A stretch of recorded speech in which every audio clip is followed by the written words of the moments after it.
একদিনের সাংবাদিকতা প্রশিক্ষণ শিবির অনুষ্ঠিত আয়োজন করে ডিজিটাল মিডিয়া ফাউন্ডেশন। মুর্শিদাবাদ জেলার বহরমপুর সদরে আজ সাংবাদিকতার মনোনয়ন ও নবীন সাংবাদিকদের দক্ষতা বৃদ্ধির লক্ষ্যে ডিজিটাল মিডিয়া ফাউন্ডেশনের উদ্যোগে একদিনের একটি সাংবাদিকতা প্রশিক্ষণ শিবির আয়োজন করা হয়।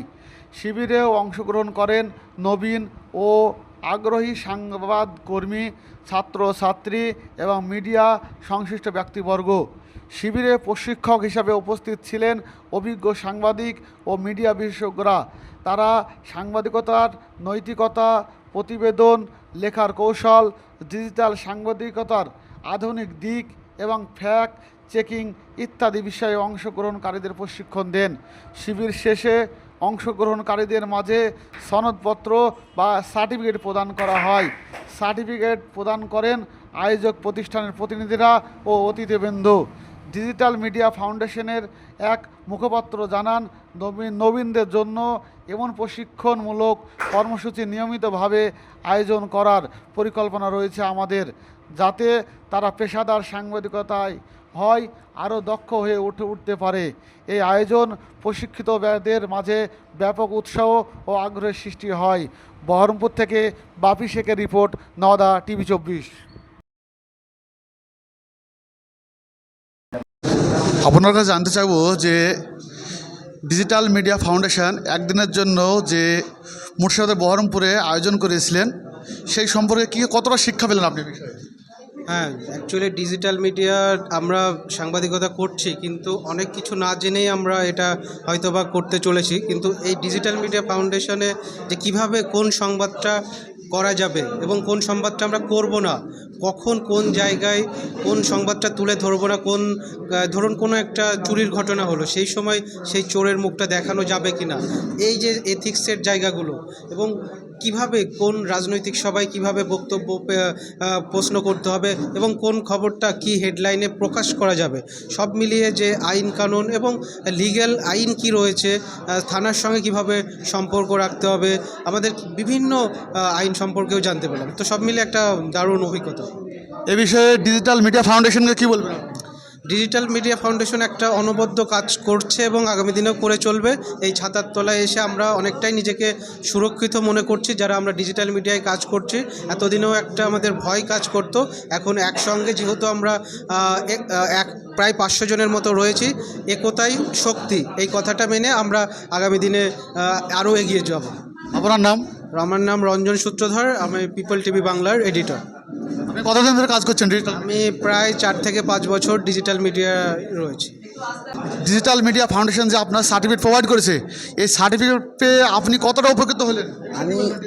আমি অনেকটাই উপকৃত হলাম, কারণ ধন্যবাদ জানাই আমাদের ডিজিটাল মিডিয়া ফাউন্ডেশনের ফাউন্ডারকে, সারিকুল দাকে, ও আরও জানাই আমাদের প্রত্যেক যে টিম আছে সোশ্যাল মিডিয়ার জগতে, তাদেরকেও ধন্যবাদ জানাই ও আমি অনেক উপকৃত হয়েছি। আপনার নাম?